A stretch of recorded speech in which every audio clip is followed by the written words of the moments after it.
Bonjour à tous, je vais vous présenter un retour d'expérience sur la conception et la fabrication d'un programmateur d'arrosage connecté que j'ai pu développer par moi-même.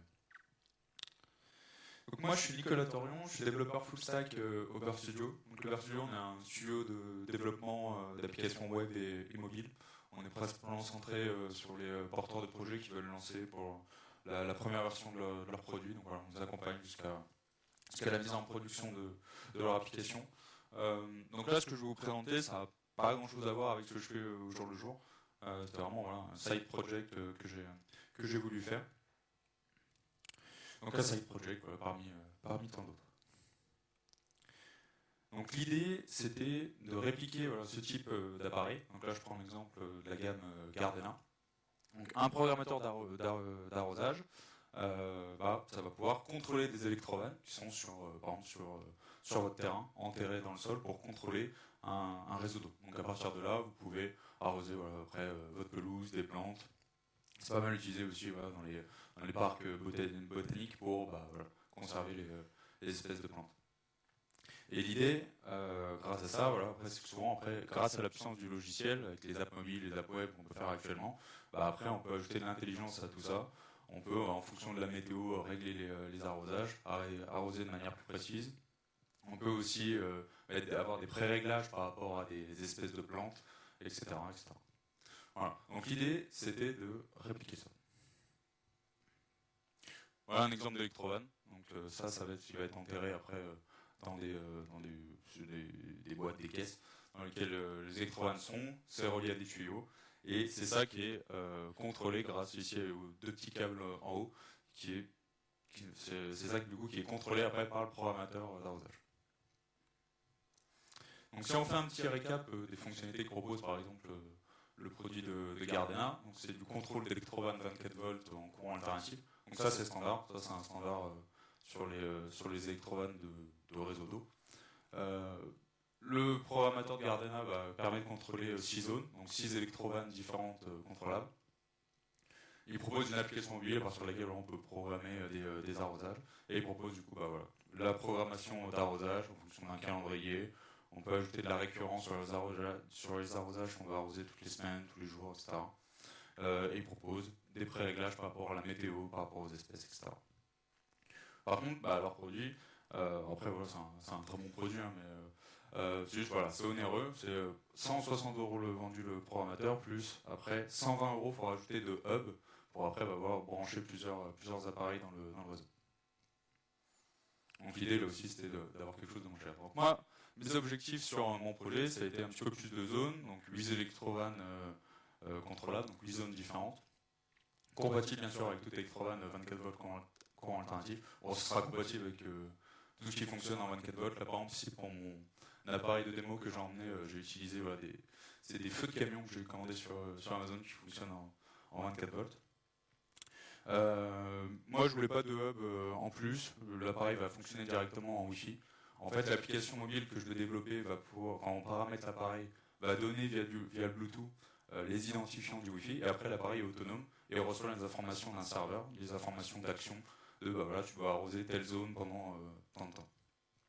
Je voulais que l'appareil soit facilement réparable, qu'on puisse changer les pièces assez simplement, surtout des pièces critiques, on verra lesquelles tout à l'heure. Et j'avais visé un coût de fabrication assez faible de 50 €, tout compter, pièces, impression 3D, etc. On verra que c'était pas si évident d'atteindre ce prix. Et enfin, sur la première version, je voulais déjà avoir une app mobile qui permette à l'utilisateur de configurer son appareil, de pouvoir lancer des actions d'arrosage instantané en temps réel, et aussi via un calendrier de pouvoir programmer des arrosages tous les jours, toutes les semaines, en fonction d'une récurrence, etc. Voilà. Donc maintenant, on va voir un peu la partie conception. On va voir déjà tout d'abord les choix de composants qui ont été faits. Donc tout d'abord le microcontrôleur. Alors il y a pas mal de microcontrôleurs qui existent dans l'IoT. On pourrait partir sur du Raspberry Pi, sur des cartes Arduino qui sont souvent assez onéreuses, ce que j'avais vu, et qui sont pas faits pour vraiment avoir un petit format. L'idée aussi que je voulais, c'est que le programmateur soit pas tout tienne dans une boîte assez petite comme là. Donc il me fallait aussi réduire la taille du microcontrôleur. Et j'en ai trouvé un, du coup, il est très connu, hein, il est développé par Espressif, c'est le SP32, qui est très connu dans l'IoT. Déjà, il propose sur le Wi-Fi Bluetooth, donc déjà ça c'est parfait. Via l'app mobile, je peux donner les identifiants du Wi-Fi à l'appareil en Bluetooth, et après en Wi-Fi l'appareil est indépendant. Ça accepte le SP32 du code comme une Arduino, en fait, c'est développé dessus comme une Arduino, on va avoir du coup du code C dessus, C++. J'ai gardé ça d'ailleurs, j'ai voulu faire le projet là-dessus, parce que je voulais me former un petit peu aussi au code C, donc c'était l'occasion. Et aussi l'avantage du code C, c'est bien sûr que c'est du langage compilé, après l'exécution ça va être très rapide pour traiter les actions, etc. Là-dessus il n'y aura pas de perte. Et si vous voulez, vous pouvez aussi développer, c'est possible en Python dessus. J'avais vu aussi, je crois, si je dis pas de bêtises, du Rust, c'est à revérifier, mais voilà. Il y a aussi d'autres langages qu'on peut utiliser sur cet appareil. Donc un petit format aussi, comme vous voyez là, tout ça, c'est juste aussi le petit carré noir là, si vous voyez de loin.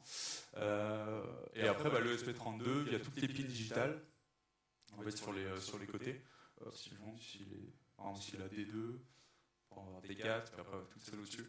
Tout ça, ça permet après d'envoyer une petite tension sur un circuit, et du coup d'avoir un impact sur quelque chose. Donc là, on verra après comment est-ce que via ce petit signal, on peut déclencher les électrovannes qui sont en 24 volts. L'alimentation aussi de l'ESP32, il ne consomme pas grand chose, il est en 5 volts. Et le gros point fort aussi, c'est qu'il est pas cher, il est pas onéreux. Là, pour être transparent, je donne le prix, c'est 8 € sur Amazon. Et après, si vous voulez regarder vraiment pour l'avoir encore plus bas, vous pouvez l'acheter encore sur d'autres sites. Je ne donnerai pas les noms, mais pour avoir encore moins cher les pièces. Donc le principe de l'appareil, qu'est-ce qu'il doit faire? L'appareil, lui, déjà, il va fonctionner en 5 volts. Le SP32, il va être alimenté en 5 volts et il va pouvoir envoyer que des petites tensions de 5 volts. Par contre, il doit contrôler des électrovannes de 24 volts et elles vont être alimentées en 24 volts. Donc, par contre, j'ai deux tensions différentes, mais moi je veux avoir une seule alimentation en entrée. Ici, là, j'ai juste un seul bloc d'alimentation qui alimente tout mon appareil. Il alimente le SP32, il alimente aussi les électrovannes. Donc, on va voir comment on résout ça. Donc, le premier problème sur comment on règle juste le problème d'une seule alimentation, c'est tout simple, on utilise un convertisseur. Voilà. Pièce assez onéreuse par contre dans le projet, 12 €, mais voilà. Bon, il y a tout type de convertisseurs pour réduire les tensions, c'est assez simple. Là, du 24 volts alternatif vers du 5 volts continu, c'est possible avec cette pièce qui est là.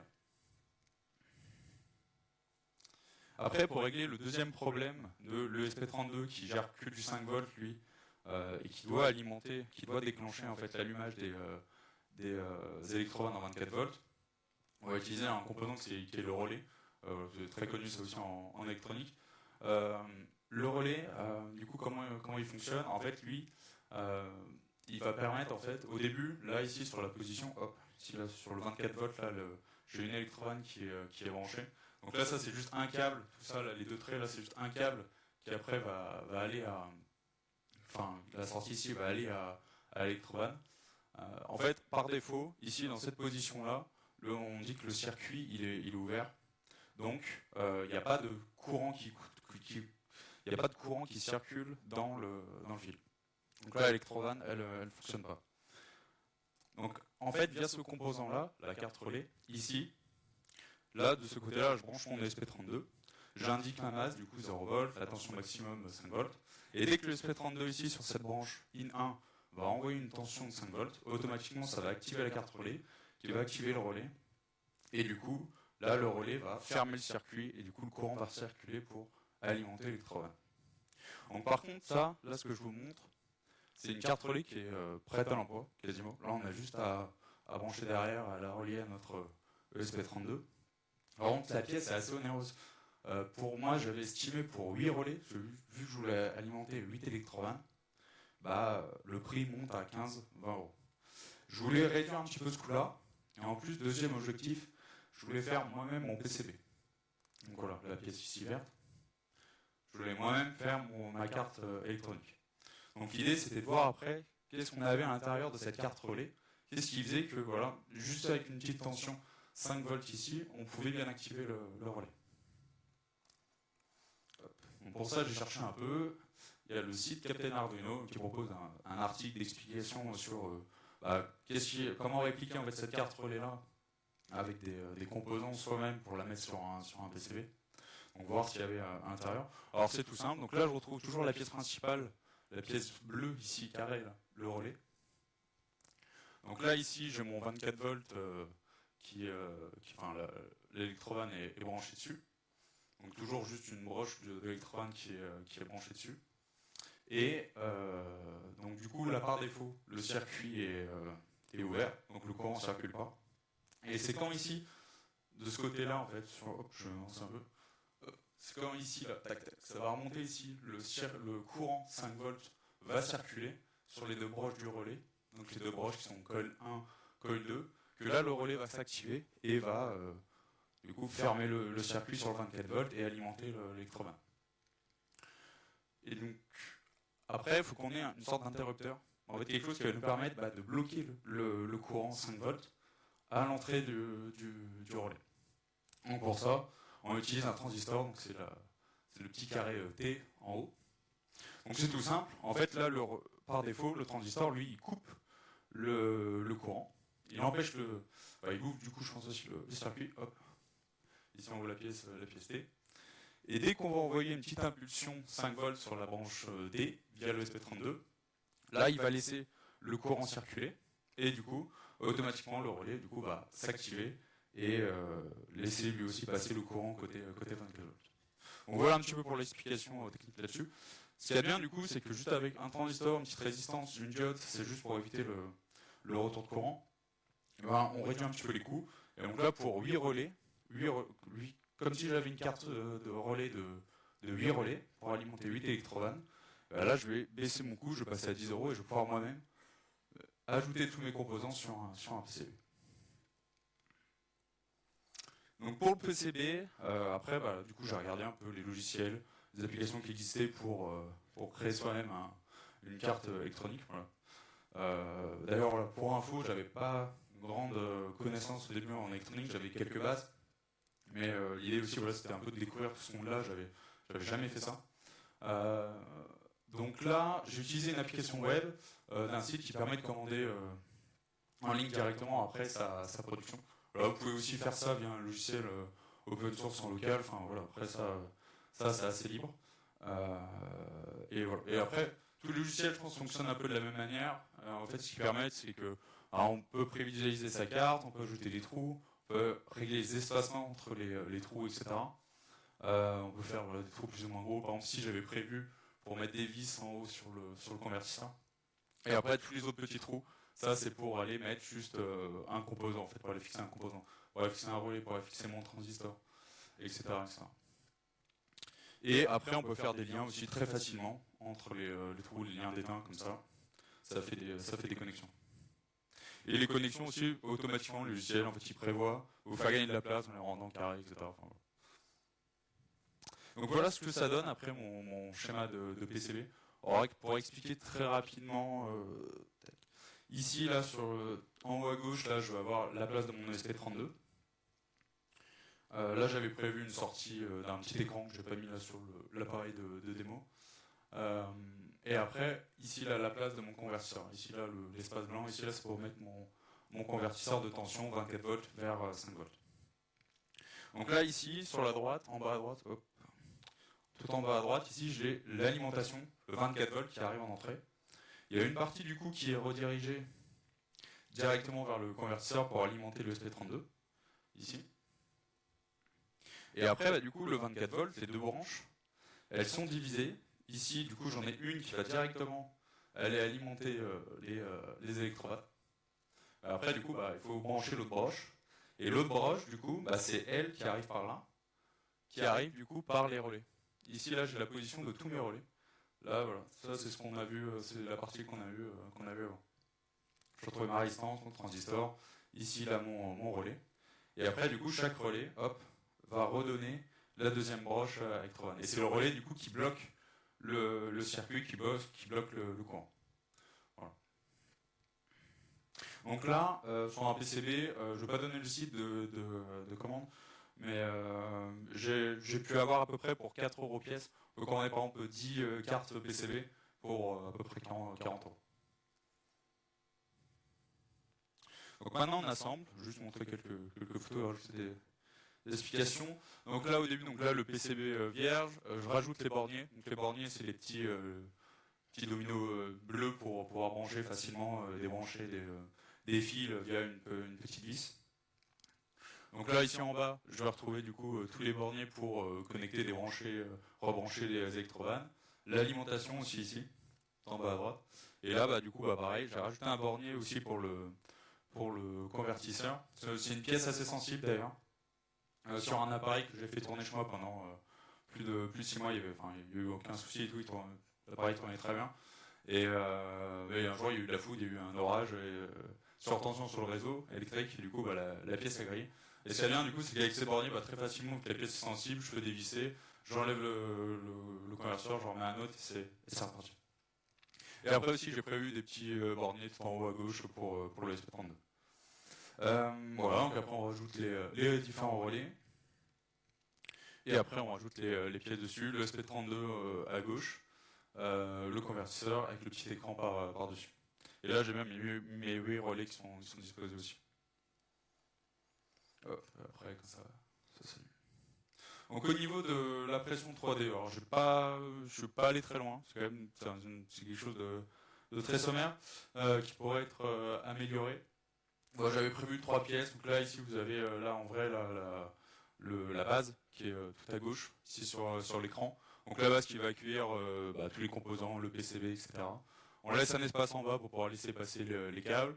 La deuxième pièce qui apporte un petit peu d'étanchéité, si je peux dire, elle vient se coller par-dessus et elle laisse juste dépasser les borniers, comme ça on peut juste accéder au branchement des électrovannes et l'alimentation. Et après par-dessus une autre pièce à nouveau pour un petit peu isoler de l'extérieur. Normalement c'est un appareil qui doit rester en extérieur, qui va être tout le temps dehors. Donc voilà un petit peu comment on isole. Donc au niveau du code, hop, je vais parler un petit peu d'archi au niveau du soft. Du coup moi j'avais 3 softs à gérer. J'avais mon API, mon app mobile bien sûr. Et du coup l'app mobile déjà elle va faire des actions via l'API pour permettre à l'utilisateur de configurer ses appareils, d'enregistrer des actions, etc. De programmer des arrosages. Voilà. Et après, du coup, le dernier soft, bien sûr, c'est le programmateur d'arrosage. Comme j'ai dit, je vais coder en C dessus. Donc en archi global, au début, j'avais prévu de tout faire en WebSocket. Donc pour ceux qui ne connaissent pas par rapport à de l'HTTP, à la différence d'une requête HTTP, requête en WebSocket, en fait, elle reste ouverte et après on va mettre des messages dans des channels qui vont arriver en temps réel. C'est quasiment du temps réel. Donc j'avais mis ça en place au tout début. Alors ça marchait bien en termes de performance. Du coup, dès qu'on envoyait une action au programmateur, c'était instantané. En fait, j'avais mon API, mon serveur qui exposait un serveur de socket. Et par exemple, du coup, via un channel, il envoyait des messages d'action. Il disait lance cet arrosage de telle vanne à l'ESP32. L'ESP32 écoutait. Donc là, du coup, c'était instantané. L'action se faisait instantanément. J'avais aucune latence. Après, je suis sur un projet, c'est pas grave s'il y a de la latence. C'est pour arroser quelque chose, donc c'est pas grave si ça se fait pas à la milliseconde, à la seconde. Voilà. Faut bien penser à ça aussi. Et j'avais aussi du coup des WebSockets pour bien récupérer le statut en temps réel. Ça, par contre, c'était quelque chose qu'il faut absolument que je garde pour l'expérience utilisateur. C'est du coup sur l'app mobile, si on lance un arrosage pendant 10 minutes, il faut que l'appareil puisse nous dire j'ai encore tant de temps à faire sur l'arrosage. Voilà, ça par contre je voulais le garder. Alors ça c'était bien, ça fonctionnait bien. Le gros inconvénient par contre c'était côté ESP32, c'était très lourd au niveau du code, etc. Faut bien gérer les différents channels, écouter les messages, etc. Ça faisait vraiment du code très verbeux. Et j'avais aussi une grosse lacune sur le mode de fonctionnement, c'est que je voulais ajouter les mises à jour over the air. Donc les mises à jour over the air, c'est des mises à jour quasi en temps réel aussi de l'appareil. En fait, on envoie un package. L'appareil, il faut bien penser qu'après, il n'est pas forcément chez nous, il peut être chez d'autres gens, chez les utilisateurs, etc. Donc pour le mettre à jour, après à distance, il suffit qu'il y ait un problème, il faut qu'on puisse le faire, qu'on puisse envoyer des packages et livrer, que l'appareil se mette à jour automatiquement et se relance. Et pour ça aussi, il aurait fallu que je le refasse aussi à la main de moi-même, par moi-même. Donc je me suis intéressé après à des plateformes IoT. Donc il y en a plusieurs, la plateforme IoT, il y a des gens qui proposent ça, il y a Google, Google IoT, Azure IoT, AWS aussi qui propose sa plateforme. J'en ai retenu une autre qui est Thingsboard. Je les ai un peu toutes testées. Et Thingsboard est pas trop mal parce que je trouve que leur API est plus clair. Ils proposent pas mal de choses de leur API. Après, c'est assez onéreux aussi. Enfin, pour un projet perso, je paye 10 euros par mois pour gérer des appareils. Voilà, c'est plus par passion, on va dire. Donc voilà, Thingsboard propose ça. Il propose aussi des WebSockets. Donc là, j'avais un petit peu le meilleur des mondes. Ils proposent aussi, du coup, le gros point fort, c'est les mises à jour over the air. On peut, via leur API, via leur plateforme, livrer un nouveau package très simplement sur l'appareil. Et ils proposent toute une gamme de SDK, comme on va voir, que ce soit sur le SP32, sur mon API qui était en Java, je pouvais utiliser leur SDK. Donc voilà, ça simplifie beaucoup de choses au niveau du code et ça propose toutes les fonctionnalités qui sont là pour gérer de l'IoT. C'est un vrai outil professionnel pour gérer de l'IoT. Voilà. Donc là, juste au niveau de l'archi, qu'est-ce que ça change? Du coup, maintenant, on est obligé de passer par l'API REST de Thingsboard pour envoyer une action à l'appareil, que ce soit par la mobile, par l'API. Et on garde quand même les WebSockets pour récupérer le statut en temps réel de l'appareil via l'app mobile. Et par contre, du coup, au point fort, on a les mises à jour over the air. Donc au niveau du code, le SP32, je vais montrer un peu de code. Je suis un peu vite. Ouais. Je vais montrer un petit peu de code, vous n'êtes pas obligé de tout lire. Là, l'idée, c'est juste d'avoir l'idée, c'est que là, par exemple, ici, je fais l'initialisation de mon produit. Donc là, quand il démarre, le SP32 vient, du coup, là, pour ceux qui connaissent sur du Arduino, c'est la méthode setup. Dans la méthode setup, du coup, je vais dire, tu vas t'initialiser. Donc chaque appareil, chaque programmateur a son propre token pour pouvoir s'identifier auprès de Thingsboard. Sur la plateforme, au début, on va inscrire les appareils qu'on a à gérer, et du coup, ça nous génère un token, et c'est ce token-là qu'on donne à l'ESP32. Via ce token-là, le ESP32, du coup, il se connecte, il s'identifie auprès de Thingsboard, il dit voilà, moi je suis tel appareil, et après, du coup, via le subscribe, il est prêt à recevoir des actions. Donc une action, d'ailleurs, comment je l'avais définie, c'est très simple, là on est sur c'est des interrupteurs, c'est ouvert-fermé. Donc j'ai juste deux types d'actions, j'ai le run pour démarrer une électrovanne, le stop pour la stopper. J'indique les vannes que je veux arroser. Donc voilà, après ça c'est un JSON qui va être envoyé à l'ESP32. Donc voilà, quelles vannes je veux arroser. Donc là, index 0, je vais juste arroser la première vanne. Et après la durée. Ce que j'avais défini par contre sur mon programmateur, c'est que chaque action devait avoir une durée. Parce qu'admettons du coup que l'appareil reçoit une action, du coup il commence à arroser via une électrovanne. Suffit qu'à un moment il y ait une perte de réseau ou que le SP32 il puisse plus se connecter, qu'il puisse plus recevoir de nouvelles actions de stop ou quoi, automatiquement il va couper l'arrosage. Voilà, chaque action de run a une durée. Donc après, au niveau de la réception de l'action, on va définir des méthodes côté ESP32. Donc là, ici, le send action to device. En fait, cet objet-là, après je vais pas montrer le bout de code, mais en fait cet objet-là va être transmis à Thingsboard et le ESP32 va dire voilà, je suis capable de faire j'expose telle méthode et tu peux me rappeler via cette méthode-là. Donc après, il peut être rappelé le ESP32 via la méthode sendAction to device. Et après, du coup, le SP32, quand il a appelé avec cette méthode-là, il va déclencher la méthode processAction. Dans processAction, voilà, j'ai mis tout le détail, le code serait largement amélioré, je pense. Mais l'idée, voilà, c'est de récupérer le JSON, de regarder ce qu'on a dedans.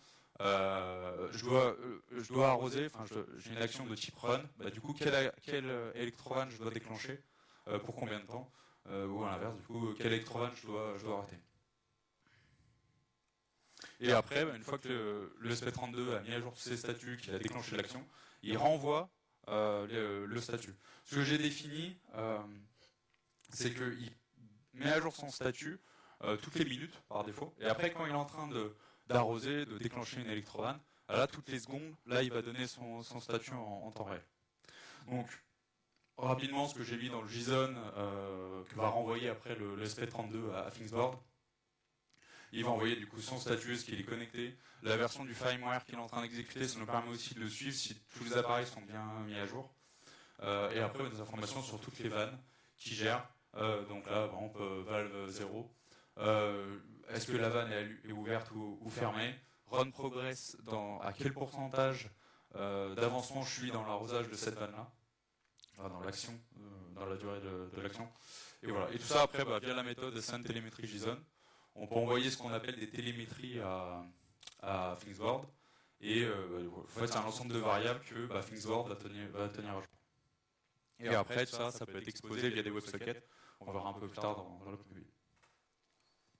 Et après, un bout de code juste sur les mises à jour over the air. Alors c'est quelque chose qu'on va gérer un petit peu à la main quand même en testant. En fait, via des calls HTTP, on fait tout simplement des requêtes vers l'API de Thingsboard. Est-ce qu'il y a une mise à jour de dispo pour moi? Si oui, je la télécharge et je l'installe. J'avais juste mis une petite sécurité. Aussi, j'avais pensé à ça, c'est que si jamais on est en train d'arroser, si l'appareil est en train de faire une action, là, il ne regarde pas s'il y a des mises à jour. Il regarde uniquement quand il est au repos, quand tous les électrones sont fermés. Là, il regarde s'il y a des mises à jour. Donc au niveau de l'API, très rapidement, voilà, là c'est un bout de code Java. Là, c'est côté Java, du coup, côté de mon serveur, je peux envoyer une action aussi très simplement via les SDK de Thingsboard au programmateur. Donc là, voilà, via leur SDK, j'utilise leurs objets. Je peux, toujours, hop, j'envoie une méthode, j'envoie ici, je veux envoyer la méthode SendActionToDevice à l'appareil ESP32 et je leur donne, comme on a vu le contenu du JSON tout à l'heure, le type de l'action, les vannes à activer ou à désactiver et la durée. Donc maintenant une petite démo, hop, je vais passer déjà sur Insomnia. Voilà, donc là c'est juste pour montrer l'utilisation de l'API Thingsboard. Hop, donc là j'utilise leur API avec endpoint. Là j'envoie du coup ce body là, je veux déclencher la première électrovanne. Donc là normalement c'est la première lumière qui devrait s'activer pour une durée d'1 minute. Voilà. Après le stop pareil, je peux le faire. Et après, si je veux allumer par exemple les 3 premières lumières, voilà, 3 premières lumières s'allument. Et je vais les recouper. Voilà, il y a une petite latence forcément. On perd. Tout début, j'avais un système tout en WebSocket, donc c'était vraiment la milliseconde, c'était très rapide. On a un petit peu de latence forcément des fois avec vu qu'on passe par le serveur de Thingsboard pour après renvoyer l'information au device. Mais après, l'intérêt c'est qu'on a tous les avantages de la plateforme. D'ailleurs, je vais relancer, hop, et je vais vous montrer. Tac, sur Thingsboard. Voilà. Là, je suis sur mon appareil. Je regarde du coup la télémétrie. Et là, on voit qu'en temps réel, du coup, les données se mettent à jour. Là, je lui ai dit d'arroser pendant 1 minute. Donc là, il me calcule, l'appareil, le SP32 a calculé à quel pourcentage de progression il était. Et il a renvoyé l'information à Thingsboard. Voilà. Donc là, je vois la version de mon firmware, je vois que le device est connecté. Et après, voilà, il propose, je vais parcourir un petit peu. Donc là, voilà, ici, la joie, je peux envoyer par ici, en fait, je peux redéployer un package et dire, voilà, pour tel device, tu peux lui déployer cette mise à jour-là, ce package-là. Et automatiquement, du coup, l'appareil va voir la mise à jour, la télécharger et redémarrer. Voilà, puis après, on peut gérer pas mal de choses, des comptes, admettons qu'après, on a, nous, nos utilisateurs dans notre API, on peut créer, du coup, un compte utilisateur sur la plateforme Thingsboard pour lui lier des appareils, et comme ça aussi, on peut avoir des règles de sécurité, etc. Dire, voilà, du coup, jamais, vu qu'on récupère toujours un token de Thingsboard pour l'utilisateur pour déclencher l'action sur l'appareil, jamais, du coup, un utilisateur qui ne possède pas un appareil pourra lancer une action. Voilà. Après, la plateforme permet pas mal de choses, de voir après des stats sur les appareils qui sont connectés, etc. Enfin, là-dessus, après, il y a vraiment pas mal de choses possibles. Voilà. Tac. Donc via une petite démo maintenant via l'application mobile, donc j'avais fait une application mobile donc, très sommaire. J'ai fait l'UX aussi moi-même, le design moi-même. Je suis développeur donc je jugeais pas trop là-dessus. On a des professionnels de Studio qui font ça très bien. Donc là voilà tout simplement je peux aller gérer mon programmateur, je peux aller dans les paramètres, changer le nom, enfin chose très simple. Et après du coup sur les zones. Hop, de la même façon, je peux sélectionner une durée d'arrosage. Si je veux arroser instantanément, hop là, je le fais. Ça me donne du coup via des WebSockets l'avancement en temps réel. Hop, je vais vous montrer juste vite fait aussi. Voilà, là je suis dans le code de mon app, donc c'est du React Native, en fait l'application. On fait beaucoup de React Native dans Over Studio, donc voilà. Et voilà, donc là juste je montre l'utilisation encore des endpoints. Là ici pour envoyer une action directement à l'appareil. Ici la use device, last activity. Donc là ici via un autre endpoint, une fonctionnalité de l'API Thingsboard, je peux voir du coup si l'appareil est connecté là tout de suite. Et après je surveille le statut. Donc, via des WebSockets ici. Via des WebSockets ici je peux écouter la mise à jour de la télémétrie du coup du statut. Oh, je peux ouvrir mon truc. Tac. Voilà, je vais revenir sur l'application. Et je peux aussi, du coup, j'avais mis en place un petit calendrier. Hop, j'ai ouvert FreeCAD sans faire exprès. Tac, il est quelle heure 17h. Voilà, 17h. Tac. Donc là, bon, à 17h18, je vais allumer ces deux lumières-là. Voilà, donc là, c'est programmé. Et côté API, du coup, j'ai fait quelque chose de très simple. Juste un cron qui tourne et qui regarde s'il y a des actions à lancer. Ça pourrait être aussi une partie qui pourrait être améliorée, mais ça fait très bien le taf. Surtout comme j'ai dit, en fait, on n'est pas sur forcément de la réactivité. Les gens, ils vont juste vouloir arroser, par exemple, telle plante une fois par semaine. Enfin, ça fait très bien le taf. Donc voilà, tac. Et après, je vais vous montrer une petite vidéo du coup d'utilisation en vrai. Hop, sur un terrain. Donc là ici voilà, via une tablette du coup l'application, je déclenche un arrosage. Et alors il y a un petit peu de latence, en plus il y a aussi le temps que l'eau sorte de la buse, mais voilà. Et après je vais arrêter, c'est assez rapide. Lui aussi il s'active automatiquement via l'action programmée. Et voilà, là il s'arrête. Donc voilà, encore une fois, un petit peu de latence. Et comme j'ai dit, du coup, après l'appareil, là j'ai pu le tester pendant 6 mois dehors. S'il y a des coupures de réseau, s'il y a des coupures d'internet, etc., automatiquement il se reconnectait très bien. Le SP32 gère très bien, je suis assez surpris par le microcontrôleur, enfin, il fait très bien le travail. Et le seul problème du coup que j'ai eu, comme je vous ai dit, c'est lors d'un orage, j'ai eu le convertisseur qui a cramé. Voilà. Je vais essayer aussi de voir s'il n'y a pas des solutions là-dessus pour un peu mieux protéger l'appareil.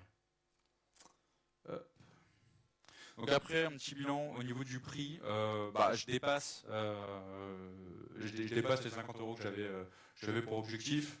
Après, ce qui coûte cher aussi, je prends en compte le coût du câble d'alimentation. Le câble d'alimentation qui est autour des 15 €. C'est assez difficile de trouver un câble d'alimentation 24 volts en alternatif moins cher. Voilà. Et je suis autour d'à peu près, de tout compter, je suis autour de 61 €. Voilà. Après, bien sûr, là, il faut prendre en compte, du coup, je l'ai fait par moi-même, je paye aussi, du coup, Thingsboard, et je fais aussi une petite app Clever pour héberger mon API, donc voilà, ça, c'est un coût, voilà, c'est plutôt par passion, ça va pas être rentable là-dessus, ça va pas être un projet rentable.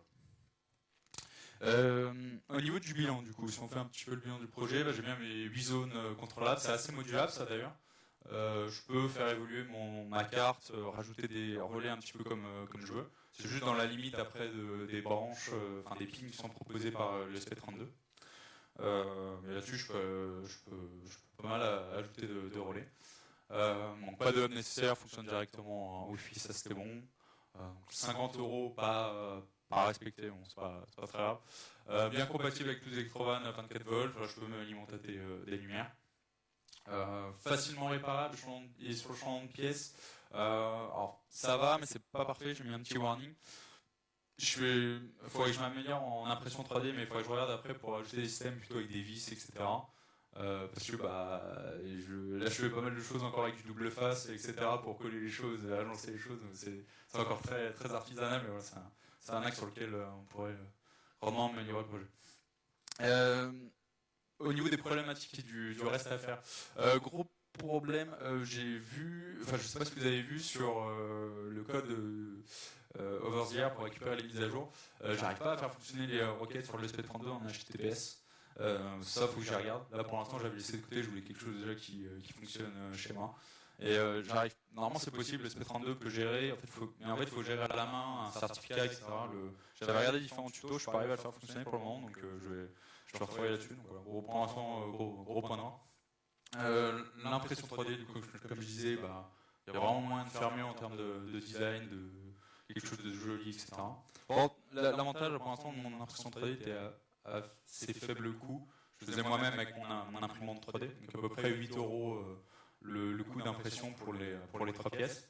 Par contre, j'arrive pas à trouver non plus encore je trouve pour les particuliers, il y a sur les sites, à l'inverse du PCB, on peut très facilement en fait via des sites trouver de quoi commander des pièces PCB. Pour les impressions 3D, ça reste encore très onéreux. J'arrive jamais à trouver quelque chose, juste on met son modèle 3D.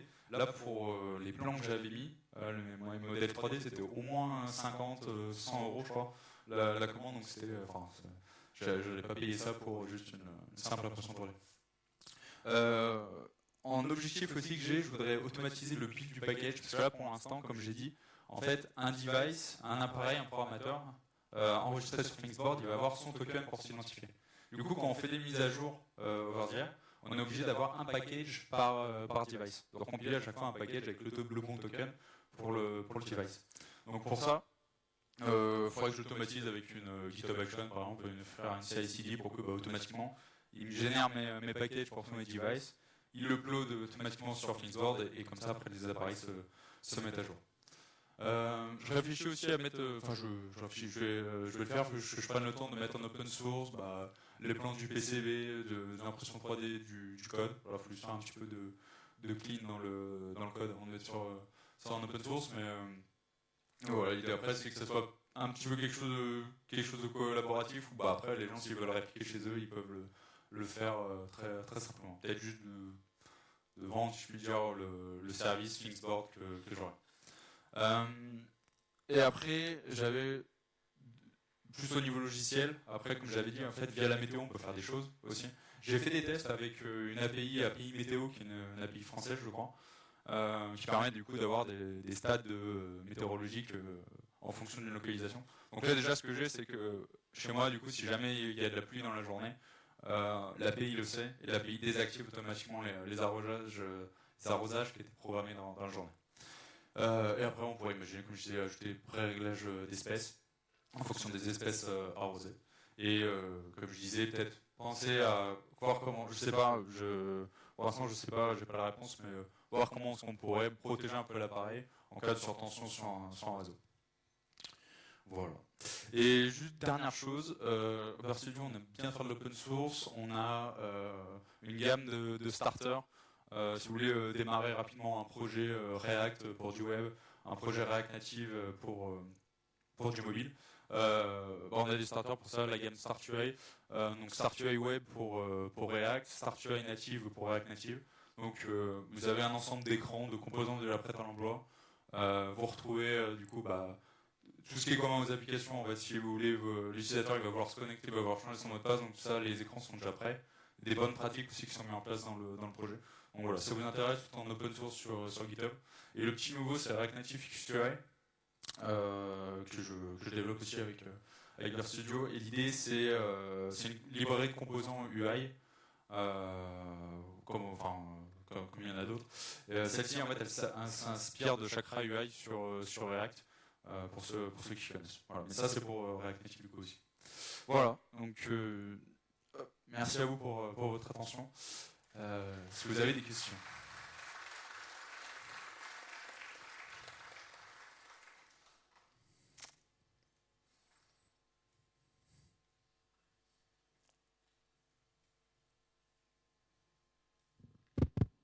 Yes, ça marche. Merci déjà pour la présentation. J'avais une question. Concernant l'impression 3D et avec ton module, est-ce que tu n'as pas eu des problèmes de surchauffe, on va dire, du composant électronique?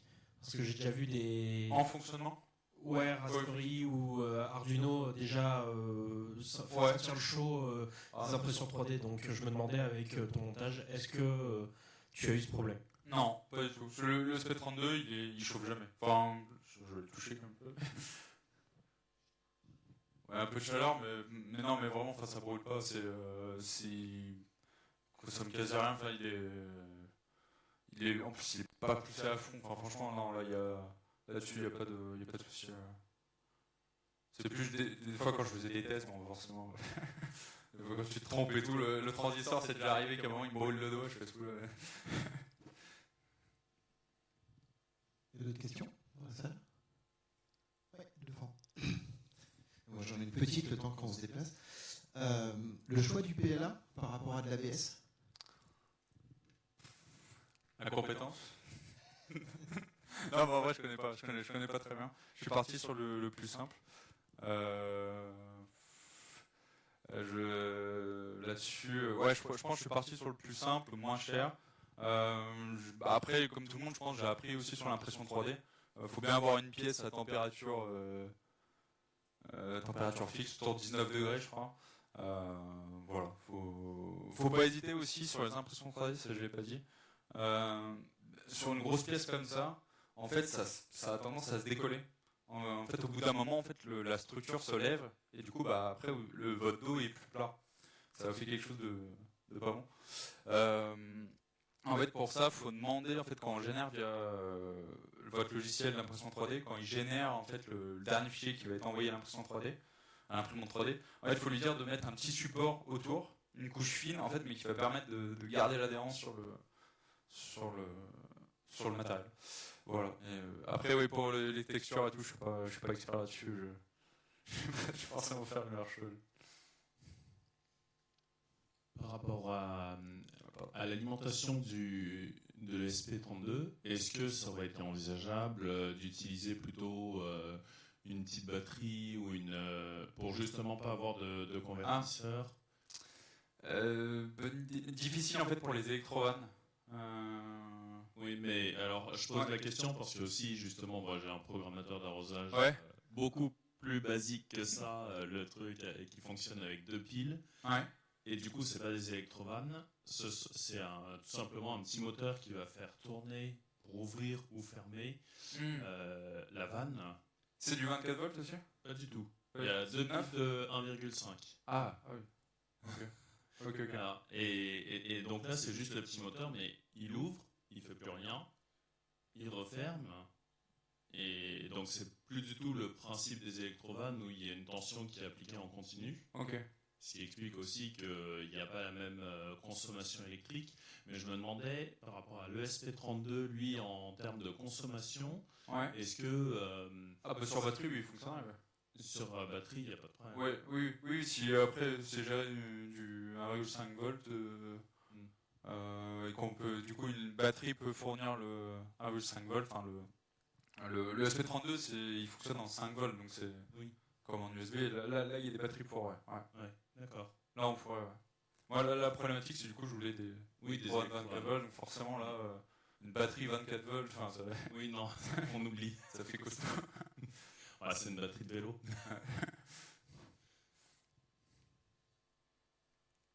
Est-ce qu'il y a d'autres questions dans la salle?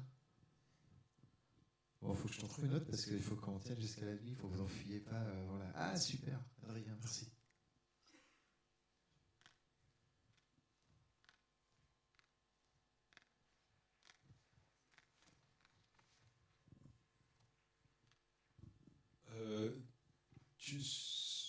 Quand tu as imprimé ton PCB, ouais. Pourquoi tu n'as pas imprimé aussi les composants dessus, le SP et tout ça en un bloc? C'est faisable, je crois que c'est assez cher sur le site que j'avais vu. Okay. Mais on peut effectivement, via leur site aussi, sélectionner les composants, dire voilà, là je veux un transistor, etc. Et après, je voulais un petit peu aussi souder par moi-même. l'exercice. Après, c'est assez long. Même de tout assembler, là, toutes ces petites pièces-là, ça me prend 1 heure quand même à faire. Mais après, oui, si après on voulait industrialiser un petit peu la chose, c'est vrai que c'est envisageable parce que ça prend du temps. Ouais. Merci beaucoup pour ton talk. Merci pour vos questions. Merci. On peut t'applaudir. Merci.